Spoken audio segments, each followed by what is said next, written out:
eh bien, on va pouvoir commencer. Et puis, on laissera les participants rejoindre la session au fur et à mesure.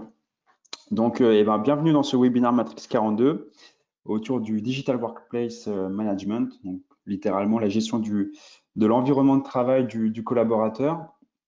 Et pour opérer sur ce webinaire, donc, je m'appelle Brendan Lerek, je suis ingénieur commercial chez Matrix 42 sur toute la solution qu'on va vous présenter aujourd'hui.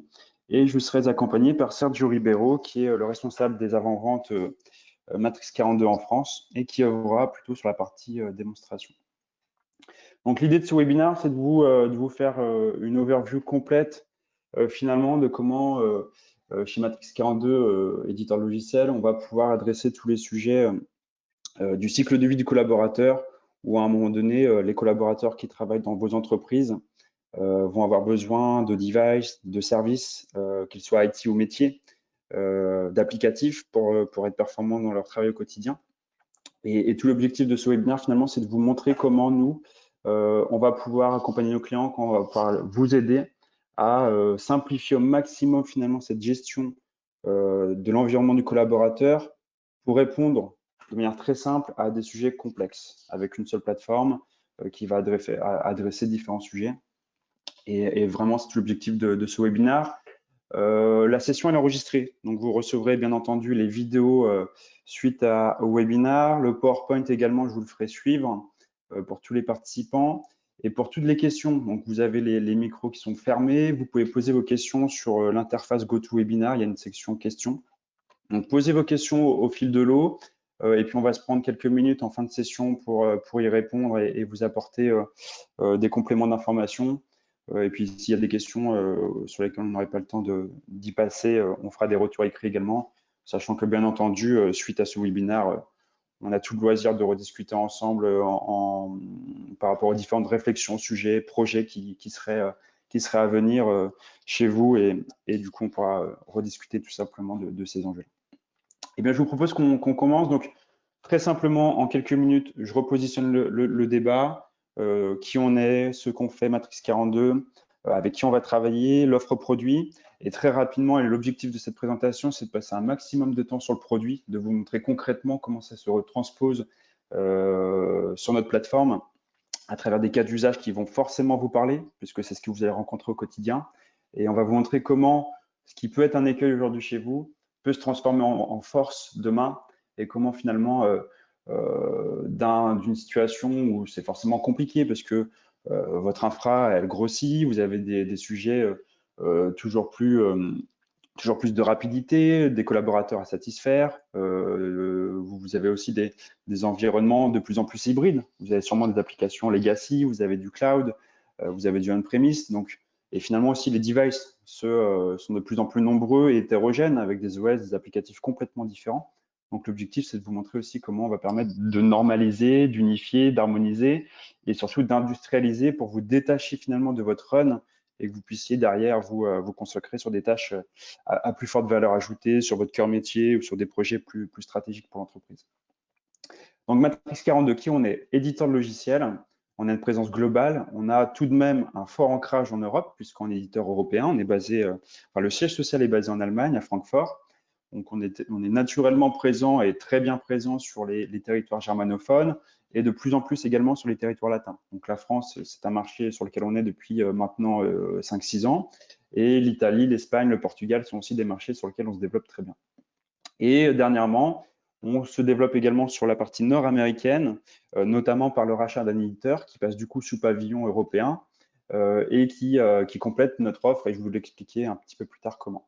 Donc, comme je l'ai dit en introduction, notre leitmotiv, il est très simple. C'est de vous donner les outils pour simplifier la gestion de votre SI et finalement gérer tout le cycle de vie du collaborateur, de son entrée dans l'entreprise à sa sortie, avec tous les changements de fonction, les mouvements internes qui peuvent s'opérer, et finalement d'être en complète maîtrise sur les devices que vous leur mettez à disposition, les applicatifs que vous leur mettez à disposition et les services que vous allez leur rendre. Parce que forcément, une personne, c'est intéressant de bien gérer l'arrivée et le onboarding du collaborateur. Il va y avoir tout un tas de sollicitations, de questions, d'incidents, de problématiques à gérer. Et finalement, le portail de service de Matrix 42 va permettre aussi d'être la porte d'entrée unique, le guichet unique, le kiosque pour gérer toutes ces sollicitations, qu'elles soient IT ou métier, puisqu'on peut également gérer des sollicitations RH, moyens généraux, marketing, légal. On peut imaginer vraiment tout type de service support. En quelques chiffres, et ce qui va nous caractériser chez Matrix 42, donc on est environ 450 personnes, beaucoup de personnes et beaucoup de cette population sur des sujets très techniques. Donc on investit beaucoup sur la R&D, bien entendu. Les produits ils vivent, ils évoluent. Il y a des releases, il y a des évolutions, il y a de l'innovation. Donc ça se ressent notamment, et là les clients pourraient en témoigner, par les nouveautés qu'on peut apporter. Et c'est intéressant pour vous de se dire que on commence sur un petit périmètre peut-être pour commencer, mais que de fil en aiguille, de mois en mois, d'année en année, par rapport à des besoins IT ou métiers, on va pouvoir faire croître la plateforme et aller de plus en plus loin dans l'automatisation et dans la digitalisation finalement des process. On a environ 5000 clients dans le monde. Donc bien entendu, comme vous l'avez compris en introduction, principalement en Europe, mais pas que. On va retrouver également des clients un petit peu partout dans le monde. Et ce qu'il faut finalement retenir à travers deux chiffres intéressants, c'est que les clients qui nous font confiance à un instant T renouvellent leur contrat. Donc finalement, la plateforme elle répond vraiment aux enjeux qu'ils ont à gérer au quotidien. Et ce qui est intéressant, c'est qu'on est capable aussi d'aller chercher des nouvelles parts de marché. Donc c'est vraiment notre pouvoir aussi de pouvoir expliquer notre stratégie, notre vision et l'adhérence que cette vision a aujourd'hui sur le marché, à savoir que on vous demande de faire toujours plus avec moins, et on est vraiment dans cette optique-là, c'est-à-dire qu'on va proposer une plateforme qui est simplifiée, qui est unifiée, donc on va pouvoir gérer différents sujets dans la même plateforme et qui va chercher des automatisations. Donc là, lorsqu'il s'agit de parler de ROI ou de quick win, et ben lorsqu'on est capable d'automatiser certaines tâches qui n'ont pas forcément de valeur ajoutée pour vous au quotidien, et là, ça commence à devenir intéressant et c'est vraiment cette adhérence qu'on rencontre aujourd'hui sur le marché. Donc, quelques références internationales avec qui on travaille. Je vais parler plutôt du retail parce que c'est ce qui parle souvent au grand public. Alors, Faya, c'est du BTP, mais c'est un grand groupe, quatrième grand groupe BTP en France. Et dans le retail, on va travailler avec des gens comme Puma, on va travailler avec des gens comme Red Bull, Zalando, Lidl. Donc, de par comme vous l'avez compris, de notre stratégie initiale, plutôt des références germanophones. Et si on fait un petit focus sur la France, on va nous retrouver dans différents secteurs d'activité. On va travailler aussi bien avec du privé, du public. Et dans le privé, on va trouver les différentes verticales habituelles. On va être dans le service, dans le BTP, dans le retail, avec des gens comme Chris, par exemple. On va gérer aussi bien la partie siège, entrepôt, mais aussi magasin. C'est intéressant de pouvoir gérer justement cette notion assez distribuée et éclatée sur un territoire, chose qu'on rencontre quand même souvent chez vous. CAFPI, un petit peu pareil, il y a des notions d'agence, donc forcément, à un moment donné, il va falloir gérer, centraliser toute la gestion des postes de travail, des sollicitations des agences. On va être dans les banques, les assurances. Donc voilà, quelque chose d'assez hétérogène. Le point commun de toutes ces personnes-là, c'est que finalement, on a tous des enjeux IT à gérer, uniformiser un parc, le maîtriser, le sécuriser, parce que ça aussi, c'est un des sujets, hein, c'est sécuriser son parc et se protéger de tous les ransomware, malware qui peuvent affecter de plus en plus les infrastructures. Et aussi d'aller chercher des optimisations, c'est-à-dire que aller un petit peu plus loin dans les process IT, gérer et optimiser peut-être le parc de licences. Et finalement, c'est le squelette, c'est le point commun qu'on va retrouver ici, et toujours sur ce fond qui est la simplification et l'harmonisation. Donc globalement, petit aparté, c'est aussi des structures qui oscillent entre 500 collaborateurs jusqu'à 20 000 collaborateurs, tout simplement parce que justement, on est sur une plateforme qui est simple de déploiement, simple de paramétrage et simple dans le run. Donc cette philosophie de simplicité coïncide bien aussi avec le monde du mid-market, avec le monde des ETI, parce que finalement, les équipes IT, elles sont pas à rallonge. Et si on a une plateforme qui permet de simplifier, d'harmoniser, d'industrialiser à moindre coût, que ce soit sur la partie licence et sur la partie service, eh ben, c'est quand même bénéfique pour tout le monde. Alors, Matrix 42, nous, on travaille uniquement avec des partenaires, donc c'est-à-dire qu'on a un réseau de partenaires pour distribuer et implémenter, déployer la solution chez nos clients. Donc, on a quelques partenaires, notamment en France, avec qui on travaille au quotidien et qui œuvrent justement sur le déploiement de nos clients. On est bien entendu très proche des différents organismes Team Pink Verify qui attestent finalement la bonne mise en œuvre, mise en musique des process utiles dans une plateforme. On est aussi très connu chez le Gartner, chez le Forrester ou chez d'autres analystes du marché. Et les partenariats technologiques, elles ont une part importante chez nous puisque un de nos chevaux de bataille, finalement, c'est très rapidement s'intégrer dans l'écosystème du client. Et s'intégrer dans l'écosystème du client, c'est de proposer nativement beaucoup de connecteurs pour piloter les applications et récupérer de l'information. Donc, très simplement, alors ça va vous parler parce que ça, c'est le b.a.-ba. On va pouvoir s'interfacer avec du Active Directory, avec du Azure AD. Mais on va pouvoir aussi récupérer un inventaire dans SSM, dans Ivanti. On va pouvoir piloter, par exemple, un AirWatch pour déployer un applicatif sur un mobile. Et tout ça, finalement, c'est aussi ce qui fait notre force. C'est-à-dire qu'au plus on est capable de rapidement s'intégrer dans le SI, au plus les process seront finalement intégrés les uns aux autres. Et cette fluidité va vous faire gagner aussi du temps et donc de l'argent. Et pour finir, donc la représentation graphique de notre offre produit qui symbolise un diamant. C'est pas très clair forcément à l'écran, mais croyez-moi, c'est un diamant, et vous allez le voir. Pourquoi? Pour deux raisons principales. Le diamant, il a deux qualités, sa robustesse et sa création de valeur. La robustesse, c'est quoi? C'est de se dire que c'est primordial, on ne peut pas passer outre. Il faut être en maîtrise de son parc sur la partie serveur, sur la partie poste de travail, sur la partie mobilité. Souvent, c'est une partie qui est assez oubliée, mais si vous avez une tablette ou un smartphone qui est perdu à Roissy, à Charles de Gaulle ou dans une gare en province, faut savoir quelles datas sont sur le smartphone en question. Il faut pouvoir le bloquer, il faut pouvoir l'effacer, il faut pouvoir vraiment être en pleine maîtrise et être sûr que la data qui est votre richesse ne soit pas dans la nature sans contrôle. Donc, on va gérer tout ça, on va la sécuriser, c'est-à-dire qu'on va être capable de maîtriser les flux, être sûr qu'il n'y ait pas des plans AutoCAD qui partent sur une clé USB ou sur un cloud privé. Être sûr que, par exemple, sur mon parc, j'interdise, par exemple, le branchement de clé USB. Être sûr, par exemple, que mes données sensibles soient encryptées, de manière à ce que uniquement les bonnes personnes puissent déchiffrer ces données et les lire, les traiter et finalement en tirer finalement la richesse.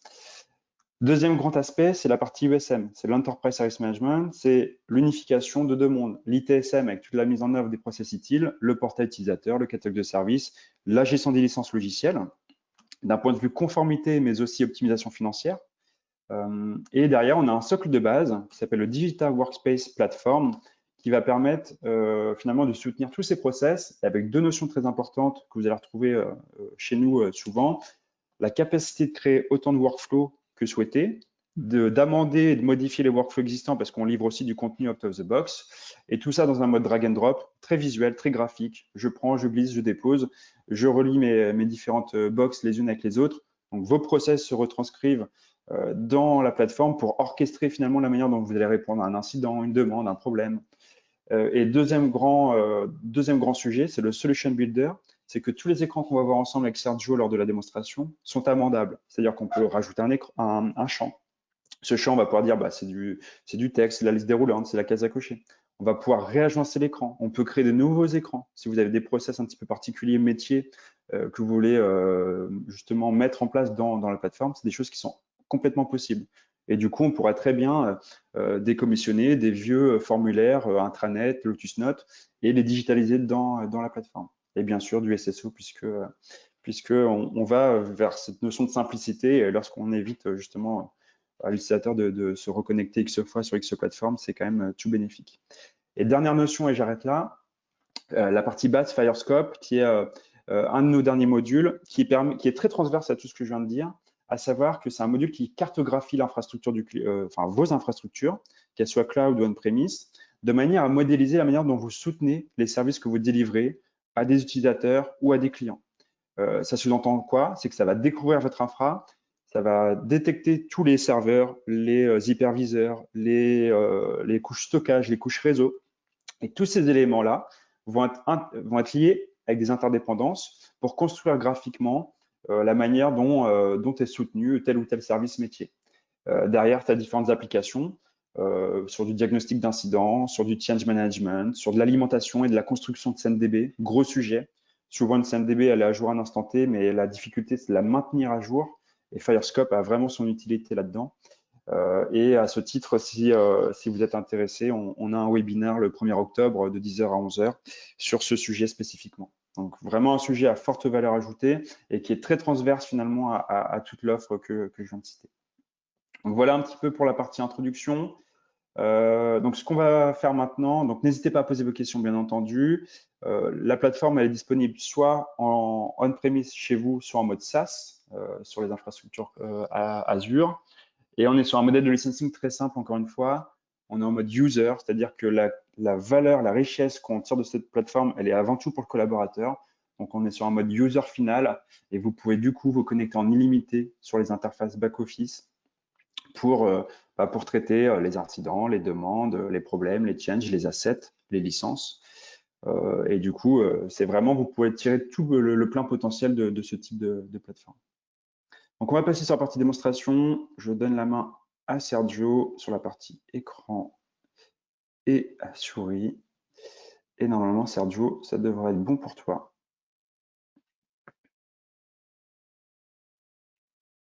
Oui, merci Brendan. Bonjour à tous, merci de participer à ce webinaire. Je vous souhaite la bienvenue sur notre plateforme de démonstration. Vous entrez dans la matrice Imago Verum, qui est une société virtuelle qui a été créée pour permettre de mieux démontrer la qualité de nos solutions au travers de cas d'usage qui sont pertinents dans les services informatiques, je dirais, d'aujourd'hui.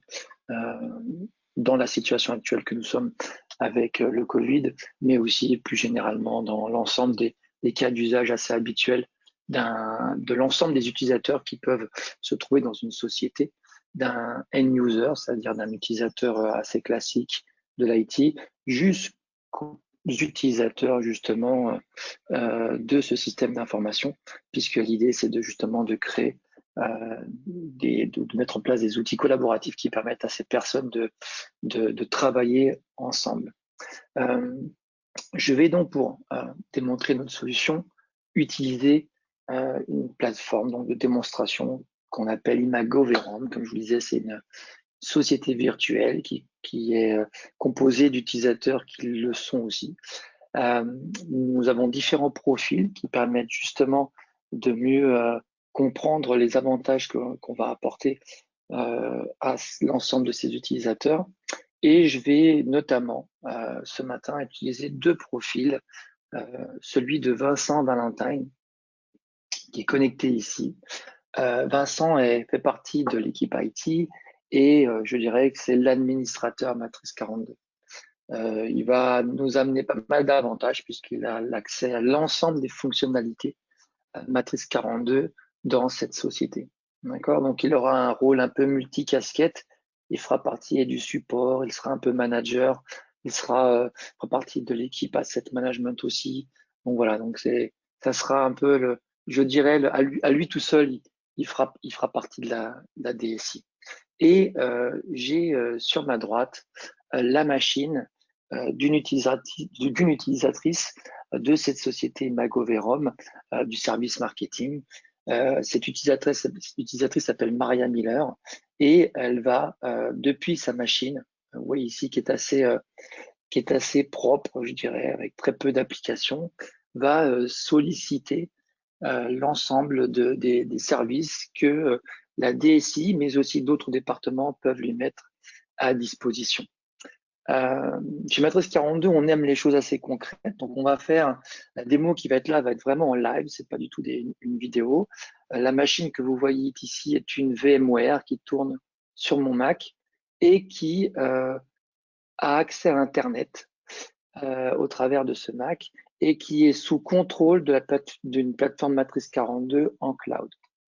Donc là, je suis dans un exemple assez concret d'une Maria Miller qui pourrait travailler en home office. D'accord? Donc c'est intéressant puisque c'est un cas un peu dégradé, mais qui est assez d'actualité dans la situation actuelle. L'accès à la plateforme va se faire au travers notamment pour Maria et de Vincent, au travers d'un navigateur. On gère l'ensemble des navigateurs d'aujourd'hui, Chrome, Opera, Edge, mais aussi encore Internet Explorer et même Safari. Donc on a vraiment la capacité, Firefox aussi, j'oublie celui-ci. Donc voilà, on est compatible avec l'ensemble des navigateurs. Cette interface dépend du profil qui est connecté. D'accord? Donc là, vous voyez que je suis connecté avec Vincent. On verra tout à l'heure lorsqu'on va se connecter avec Maria. Et en fonction de l'utilisateur connecté, on va lui amener les fonctionnalités qui lui sont autorisées sur la vue qui lui est autorisée. C'est-à-dire, il peut faire partie de l'équipe Hotline, donc il va avoir accès aux tickets qui sont créés pour l'équipe Hotline, mais il peut aussi avoir la notion d'équipe. Et donc, s'il fait partie de l'équipe support niveau 1, il pourra avoir les tickets de l'équipe support niveau 1. S'il fait partie de l'équipe support niveau 2, il pourra avoir aussi les tickets de l'équipe niveau 2. Donc, c'est de la fonctionnalité, mais c'est aussi une notion de visibilité sur les objets qu'on lui a accordés. D'accord? Sachant que ça, c'est plutôt du côté évidemment back-office, DSI et les autres départements qu'on pourrait solliciter, comme la RH ou les services généraux. D'un point de vue end-user, très souvent, l'utilisateur va avoir accès à ce que vous voyez à l'écran, qui est un exemple de self-service qu'on peut mettre à disposition pour les utilisateurs. D'accord? Le self-service est donc disponible depuis un navigateur. Il est totalement responsive design. J'insiste beaucoup là-dessus parce que aujourd'hui, même si on parle beaucoup de Windows, Brendan a très bien dit tout à l'heure, on doit être capable de fournir la même qualité de service sur les périphériques de type tablette et mobile. D'accord? Et donc là, on voit bien qu'en fonction de la résolution de l'écran, si je me trouve par exemple sur une tablette, d'accord, ou si je me trouve sur un téléphone ou évidemment sur un PC, on va avoir une disposition des éléments qui permettent d'avoir une expérience utilisateur optimale. D'accord? Ça, c'est assez évidemment intéressant parce que ça permet justement d'avoir une certaine comment dire, faire en sorte que les utilisateurs soient pas perdus dans les interfaces s'ils se retrouvent sur les périphériques mobiles et donc ils adhèrent un petit peu à la solution et ils l'utilisent. Donc là, je suis actuellement connecté avec le profil de Vincent.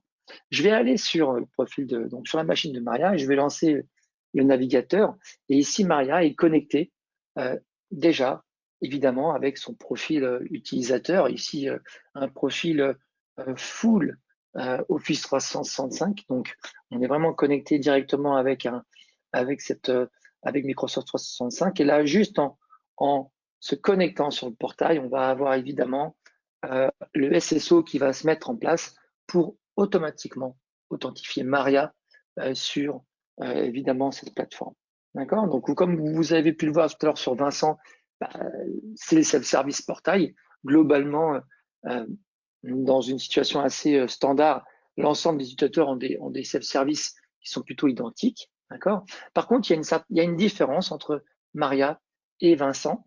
D'accord? Elle est très minime, mais c'est un icône qui est manquant sur Maria. D'accord? On voit ici que Vincent a un accès à un autre icône, c'est l'icône application, qui lui donne accès ici à d'autres workspaces, à d'autres espaces de travail qui dépendent de son métier. Comme je vous l'ai dit tout à l'heure, Vincent est administrateur Matrix 42, donc il a accès à l'ensemble des workspaces, mais évidemment, on serait capable de limiter l'accès des utilisateurs à la partie ticketing, à la partie SAM, à la partie gestion des actifs, ou limiter la partie services généraux aux équipes de ce service, de même pour la partie ressources humaines. D'accord? Maria, elle, n'a accès uniquement qu'au self-service portal. D'accord? On va donc avoir un ping-pong, vous allez voir, entre Vincent et Maria, ici au travers de l'interface web, sachant qu'évidemment, dans les sollicitations, il y a plusieurs façons pour Maria de solliciter son service. Il va y avoir en utilisant le self-service, mais elle peut aussi appeler au téléphone, elle peut envoyer des mails, elle peut aussi utiliser des outils tiers qui vont indirectement piloter nos solutions, comme des chatbots, comme la création de tickets depuis une page Facebook, par exemple.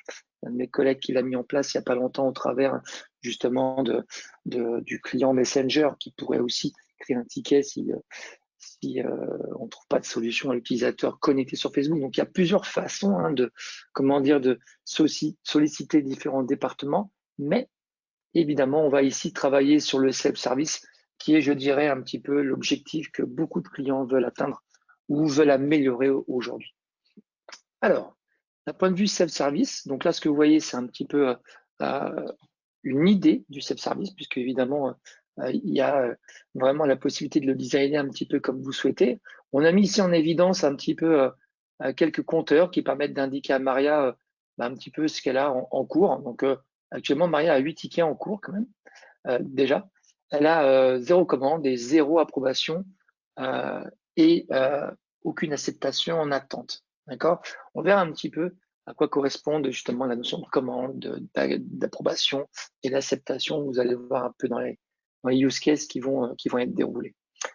On a ensuite ici mis en avant un petit peu les nouveaux services qui sont mis à disposition dans le catalogue.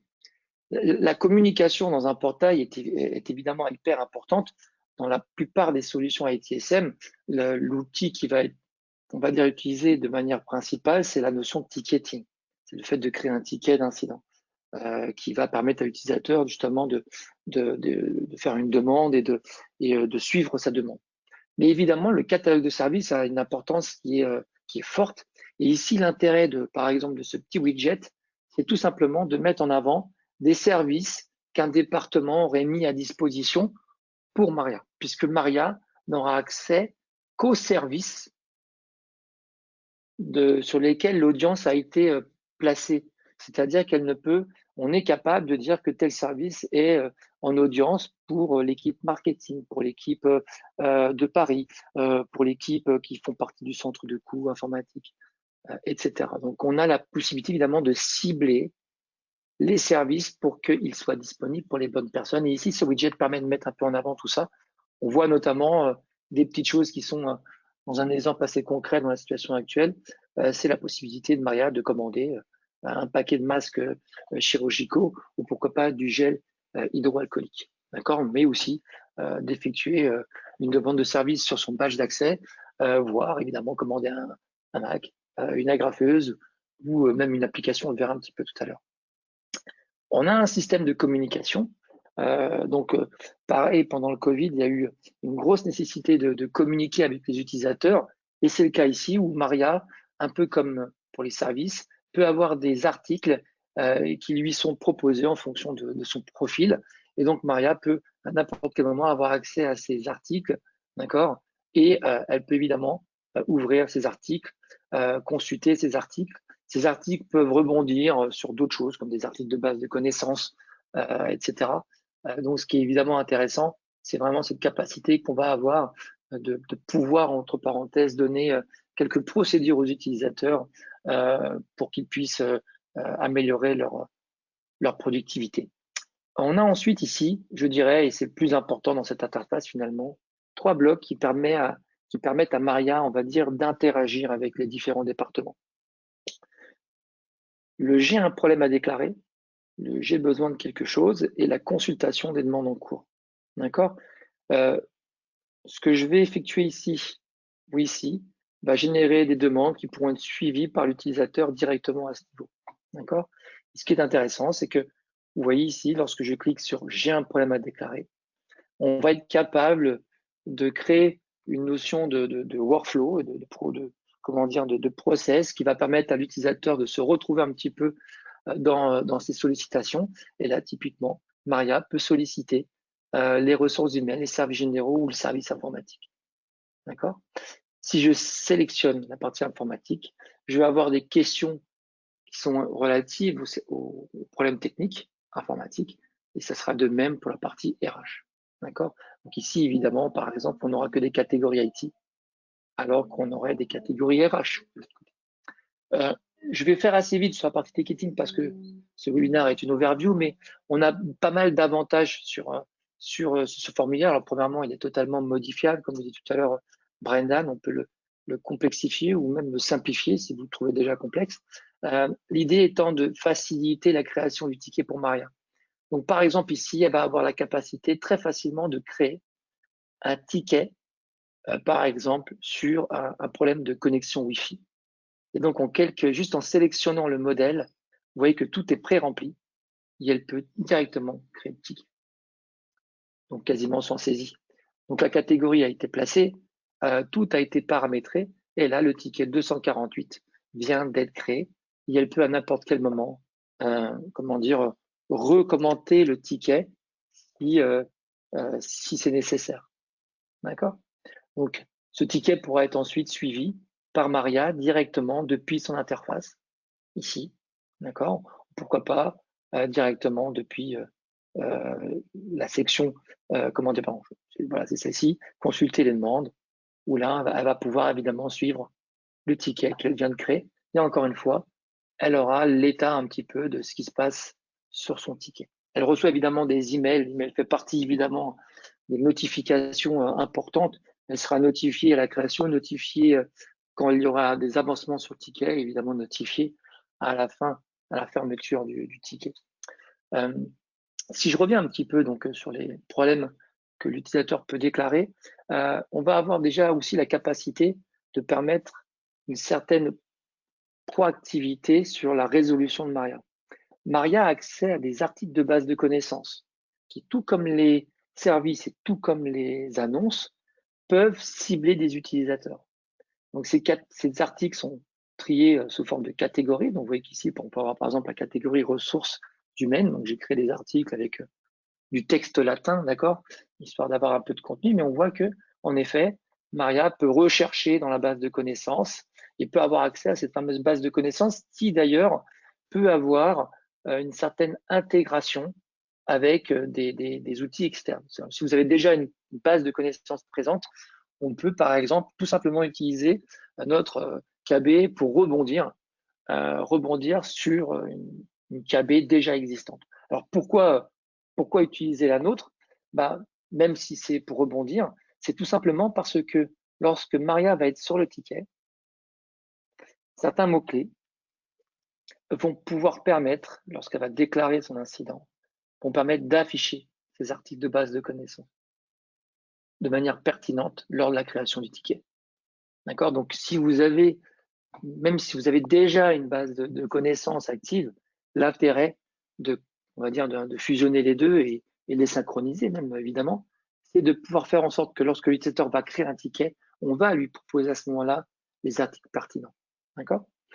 De la même façon ici, je vais créer donc un ticket un peu from scratch. Je vais utiliser par exemple un modèle de ticket qui existe déjà. Voilà, le fichier ne peut pas être ouvert. Alors, je vais par exemple ici juste rajouter le format qui m'intéresse, par exemple 7-zip. Voilà. Donc voilà l'intérêt. Je n'arrive pas à ouvrir un fichier 7-zip. Donc là, Maria crée un ticket. Donc on voit bien que les catégories sont placées en fonction de l'incident et du modèle d'incident que j'ai sélectionné. Et donc je crée ce ticket qui maintenant va pouvoir être traité par les équipes informatiques et notamment, comme on peut le voir ici, par l'équipe niveau 1. D'accord? Je vais donc revenir sur Vincent Valentine. Et Vincent Valentine, ici, dans nos scénarios, va être un peu l'homme à tout faire. Et il fait partie de l'équipe support niveau 1. Donc, dans la partie Service Desk, il va avoir accès à l'espace qui permet à l'ensemble de l'équipe informatique de gérer les tickets, les incidents, les demandes de services qui sont créés par les utilisateurs. Donc, évidemment, on va pouvoir avoir des dashboards qui vont permettre de donner un peu la situation actuelle des tickets en cours. On va ensuite avoir des menus qui vont dépendre de l'utilisateur connecté. On a notamment le backlog, qui est la vue globale des tickets en cours, quelle que soit leur classification, ticket incident demande, quel que soit leur niveau. L'intérêt d'avoir vraiment une vue globale. Et ensuite, une classification ticket incident et demande. D'accord?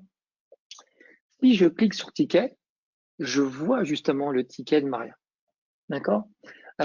Notre solution vient déjà avec des bonnes pratiques utiles.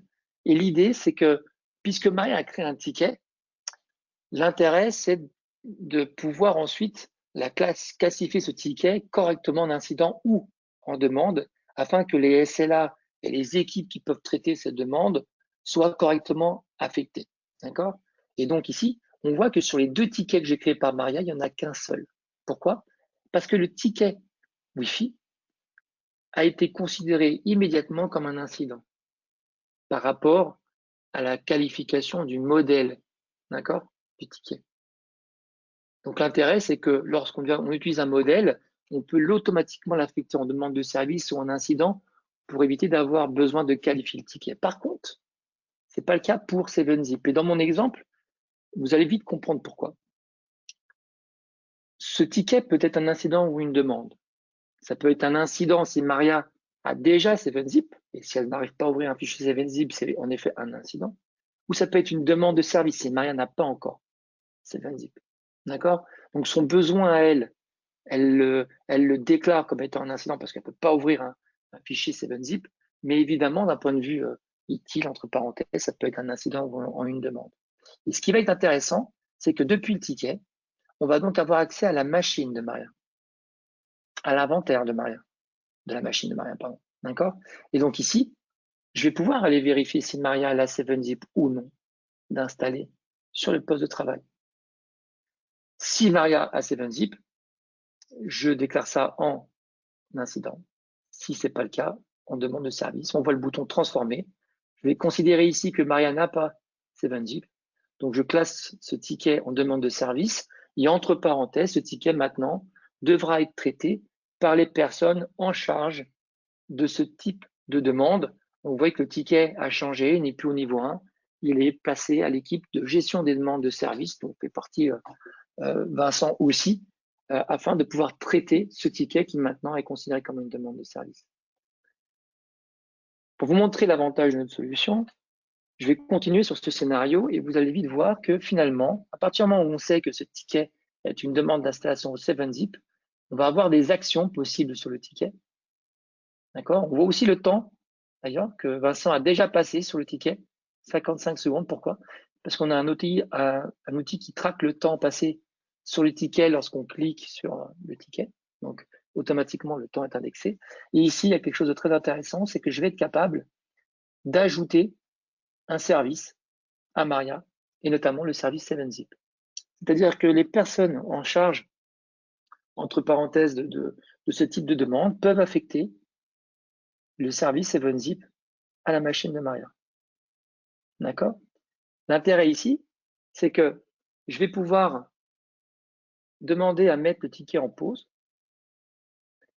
et à fermer le ticket une fois que 7zip sera installé sur la machine.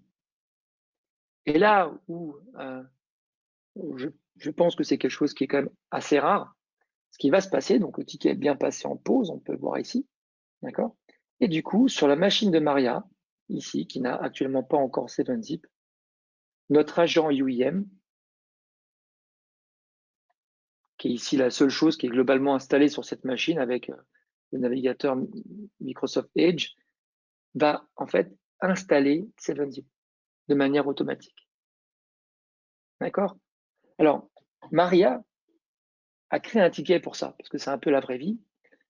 Mais Maria aurait pu venir en fait dans son portail, elle aurait pu cliquer sur j'ai besoin de quelque chose et elle aurait pu arriver dans son portail, d'accord?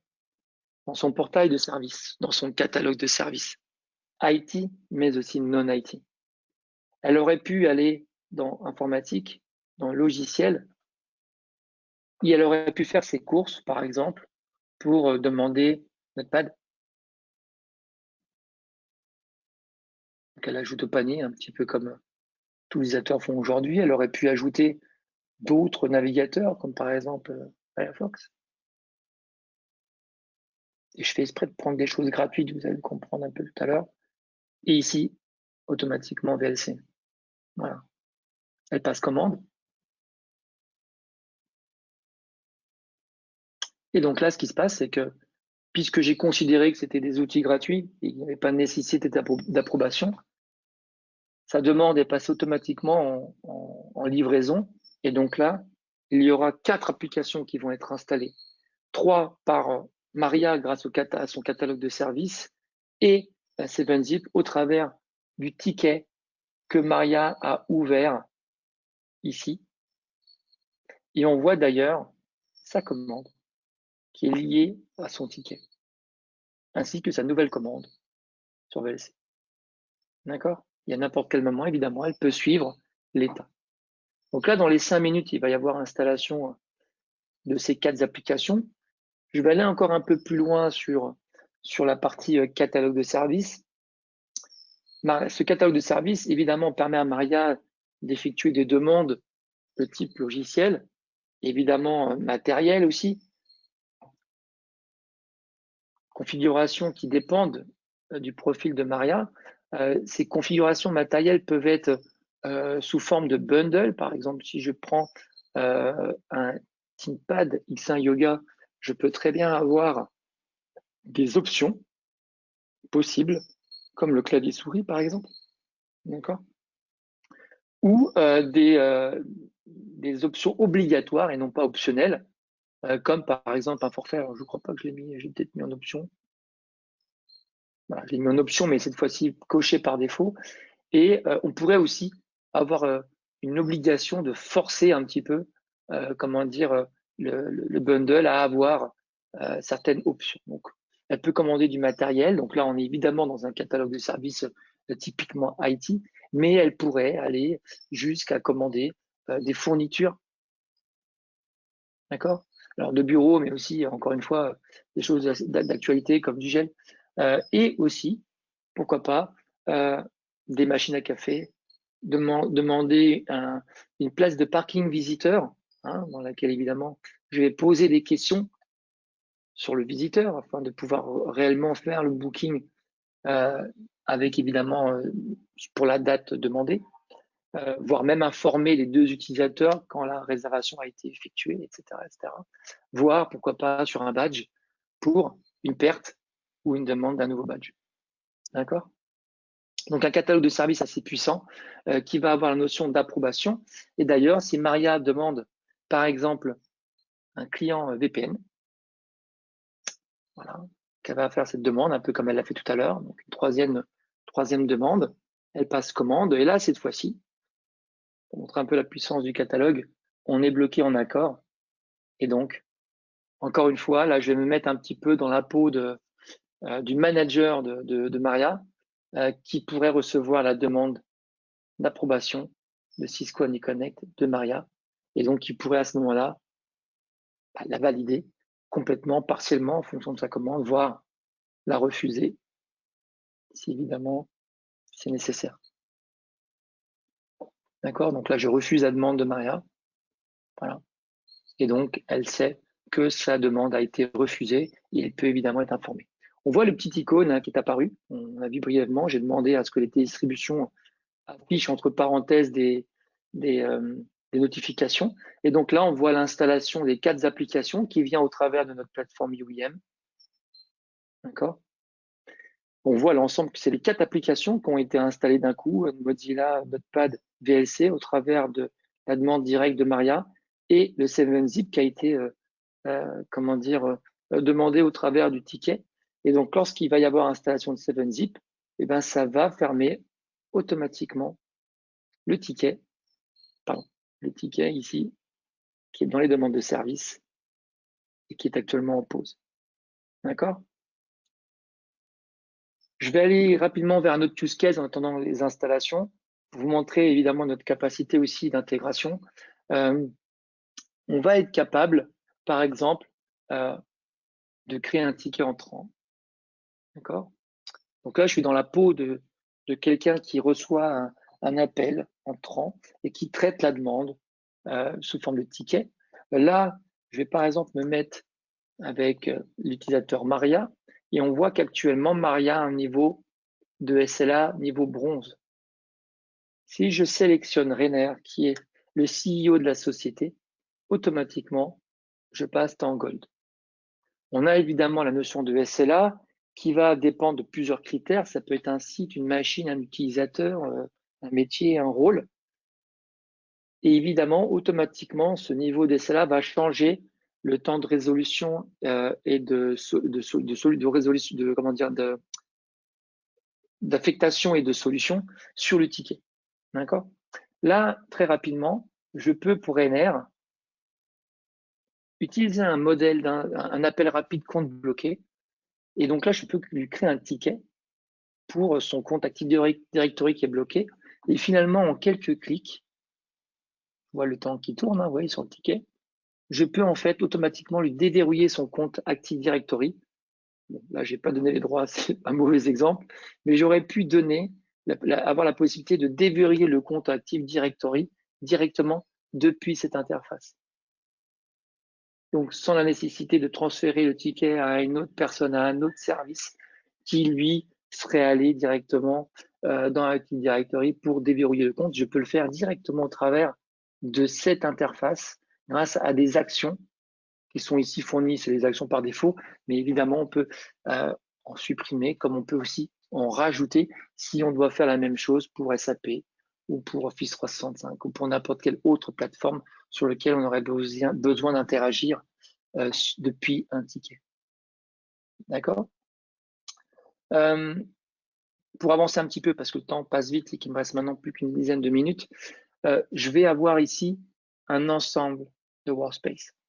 On a vu la partie service portail qui est le workspace qui permet aux utilisateurs de solliciter un département. On a évidemment tous les autres workspaces qui vont permettre notamment à l'équipe IT de travailler, donc les équipes de support, les équipes de SAM, où là on va pouvoir avoir une vue globale sur les licences qui sont inventoriées et donc auditées, et ensuite fournir un état de compliance en fonction de ce qui a été acheté. D'accord?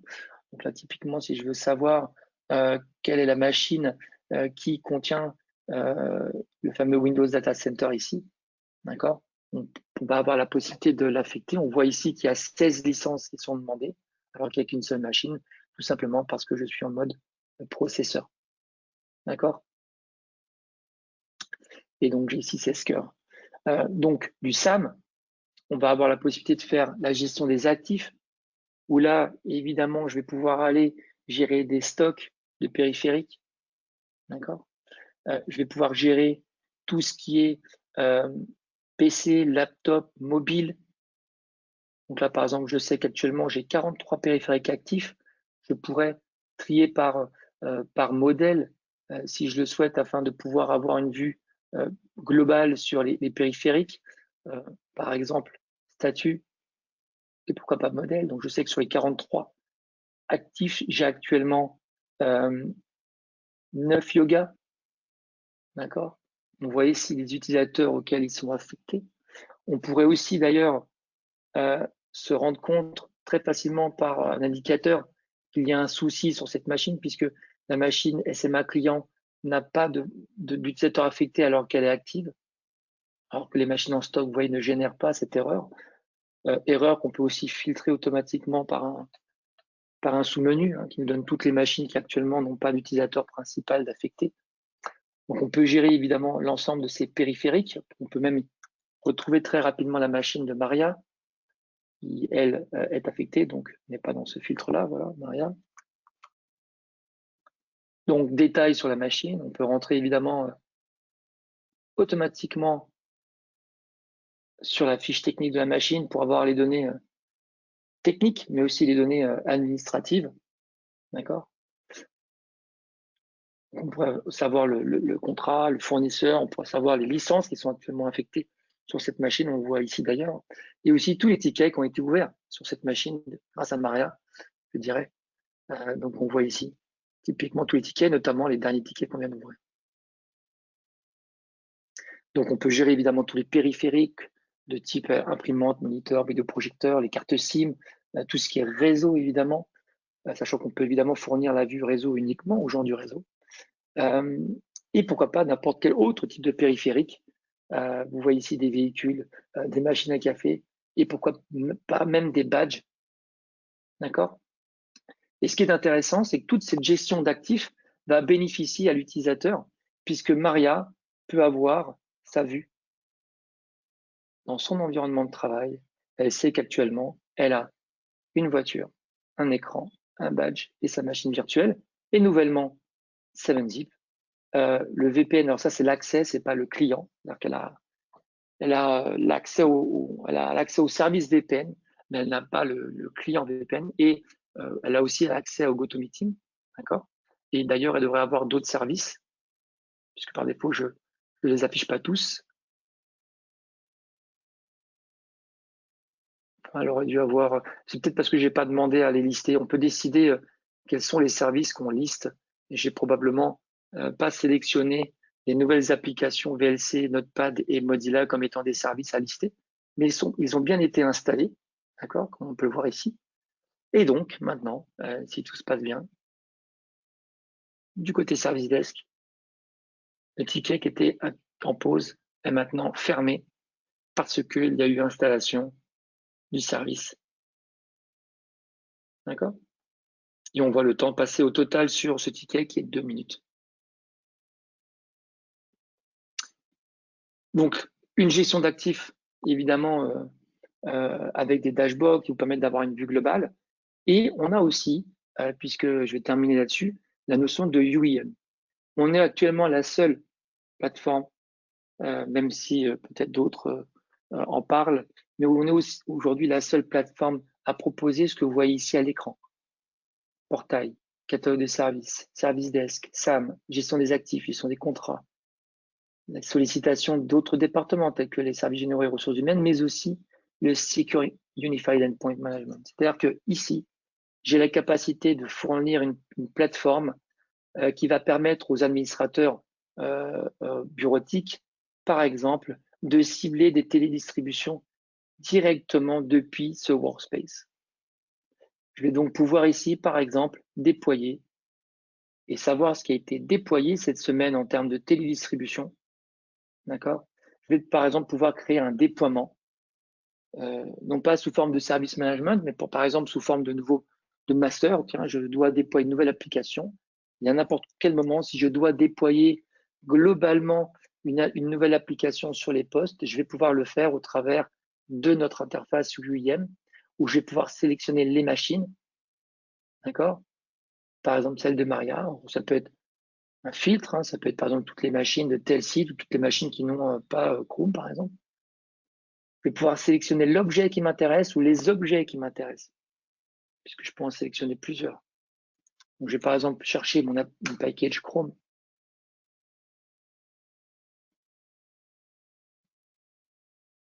Voilà, je les sélectionne. Je vais faire une installation simple, mais je pourrais faire une installation sous forme de vague, avec la possibilité de passer à la deuxième vague à partir du moment où j'ai atteint 80%, etc. Là, je vais faire assez simple.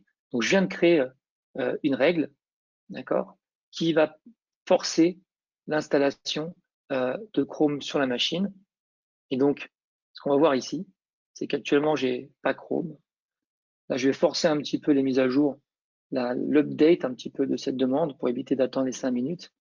Et donc là, en fait, la machine va recevoir l'ordre d'installer cette nouvelle application.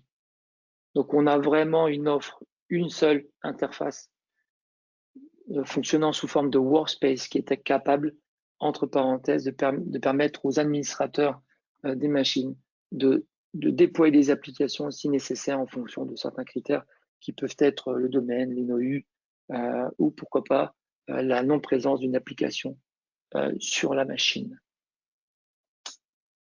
Voilà un petit peu la fin de ma présentation. J'aimerais garder un petit peu du temps pour les questions. Bredan, tu peux peut-être gérer les questions qui sont, Exactement. s'il y a des questions en cours.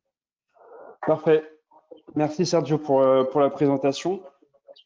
Donc, on va pouvoir effectivement passer sur la partie questions. N'hésitez pas, hein, il y a un panel questions sur le panel GoToWebinar, il y a une section questions. Quelques questions qui arrivent. Comment est mis à jour le catalogue de services par l'IT? Quel est le degré de simplicité, le degré de rapidité pour enrichir le catalogue de services avec des nouveaux services? Alors, en fait, tout dépend de là où vous voulez aller. Créer un service, c'est à peu près 5 minutes. D'accord? Après, il va y avoir 2 workflows. Le workflow d'approbation et le workflow, entre parenthèses, de provisioning. Le workflow d'approbation, normalement, il change très peu.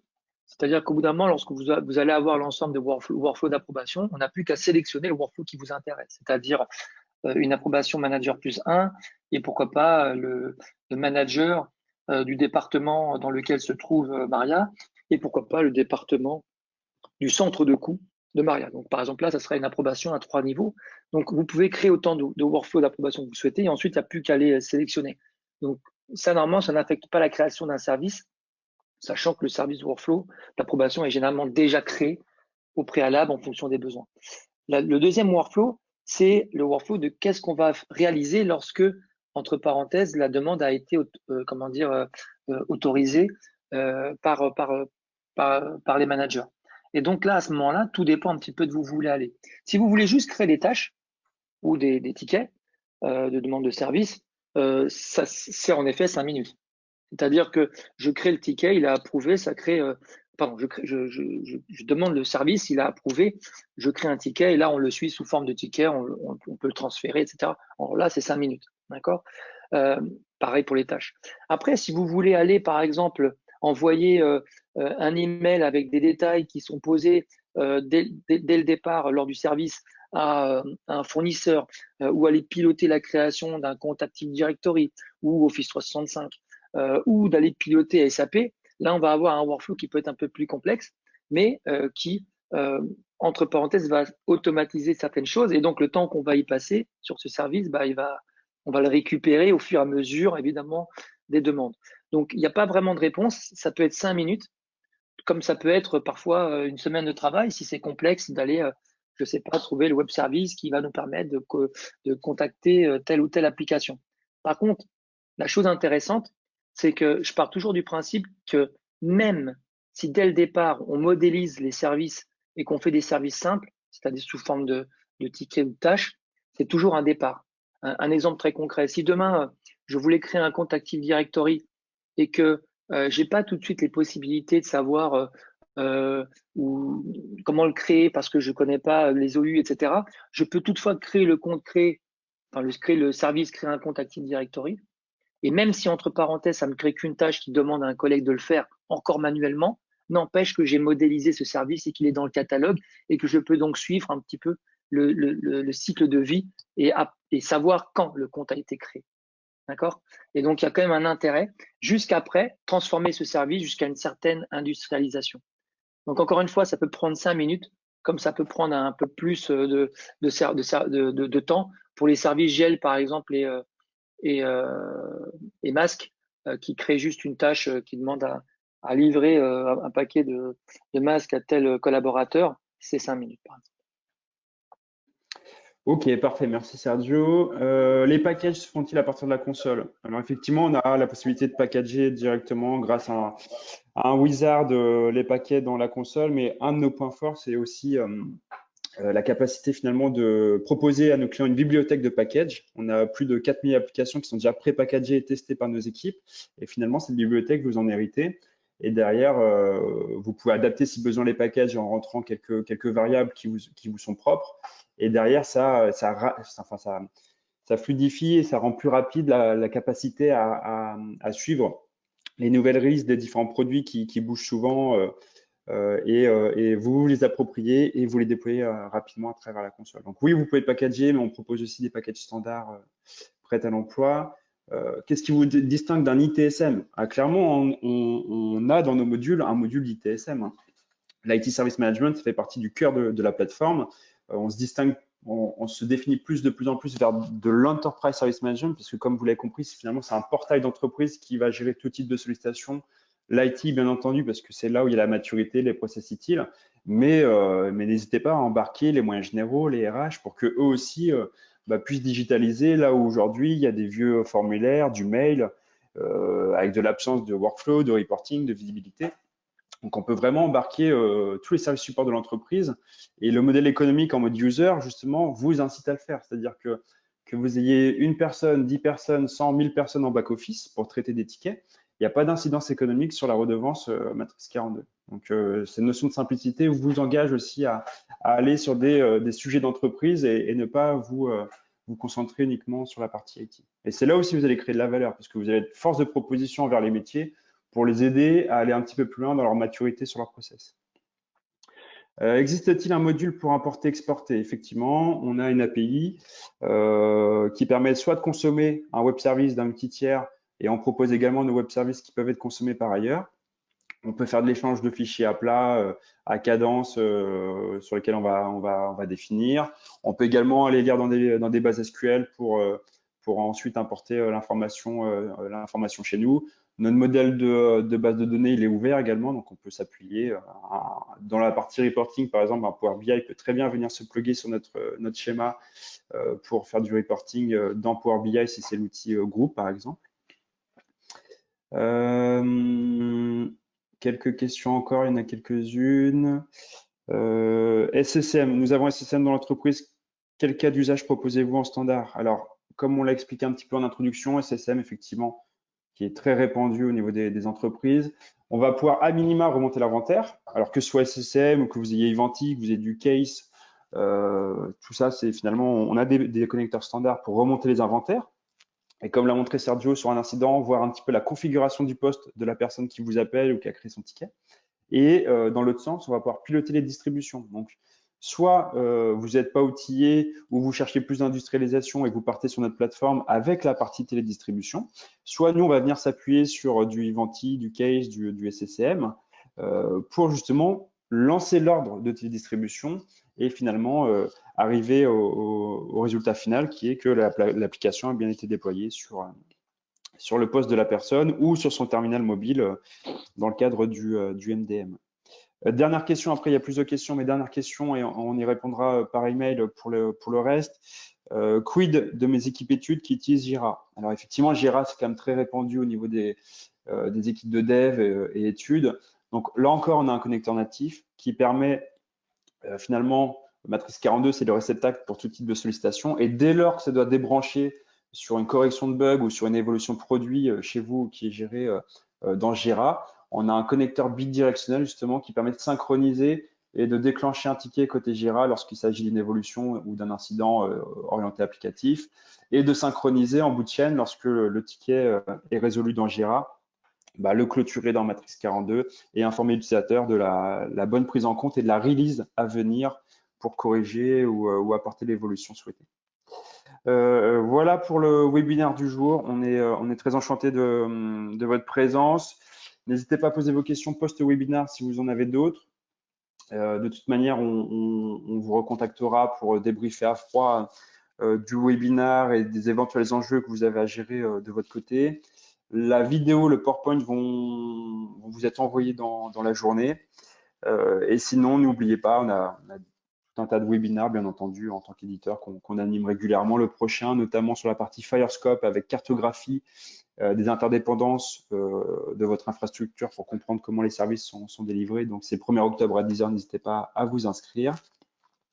Et sinon, Sergio et moi, Matrix 42, on vous souhaite une très bonne journée, une bonne fin de semaine, un bon week-end et à très bientôt pour discuter des projets Workspace Management dans son ensemble. Très bonne journée, Merci à bientôt, au revoir.